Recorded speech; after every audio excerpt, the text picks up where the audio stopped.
Connais-tu les ânes? Ils sont capricieux, robustes et endurants. On peut les charger de lourds fardeaux, mais parfois ils se butent. Ils sont alors sourds à tout, aux supplications comme aux injures. Tentes-tu malgré tout de les faire avancer? Ils raidissent leurs jambes et ne bougent pas d'un pas. Essaie de les tirer, essaie de les pousser, rien à faire. Alors tu désespères. Et les voilà soudain de nouveau adorables, fidèles et dévoués. Tout l'entêtement a disparu, comme par enchantement. Le petit âne de Marie et Joseph était semblable aux autres ânes, têtu, capricieux et adorable. Le voyage pour Bethléem aurait pu être long et difficile avec un tel animal s'il n'était pas devenu tout à coup une bête de somme douce et docile. Et voilà comment cela arriva. Joseph avait chargé le petit âne.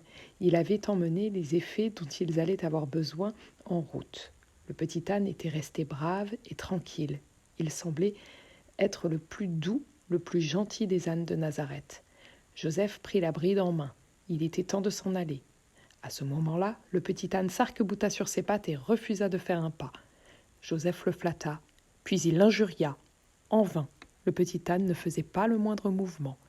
Marie tenta sa chance. Elle gratta le grison entre les oreilles. « Viens, lui dit-elle. « Allons, viens. Il est temps.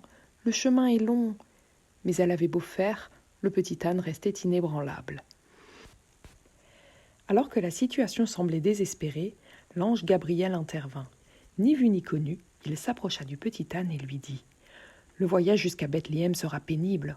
Le trajet sera long pour tes petites jambes. Il est préférable que tu restes ici.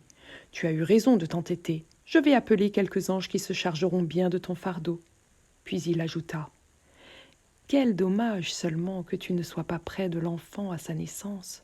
Tu n'entendras pas chanter les anges et tu ne goûteras pas au foin de la crèche, au bon foin qui servira de couchette au petit Jésus. » Le chant des anges? Le bon foin? Fallait-il être stupide pour rester ici? Têtu, pourquoi pas? Un âne est un âne. Mais stupide, ça non. Les promesses étaient alléchantes. Le petit âne redressa les oreilles. Est-ce que les anges chantent déjà? Il tendit ses naseaux au vent. Oui, il semblait sentir l'odeur du foin. Alors il partit au trot, en tête du groupe. Tout son entêtement était oublié. Maintenant, il avait hâte d'arriver à Bethléem. Le soir, il aurait préféré ne jamais faire de halte.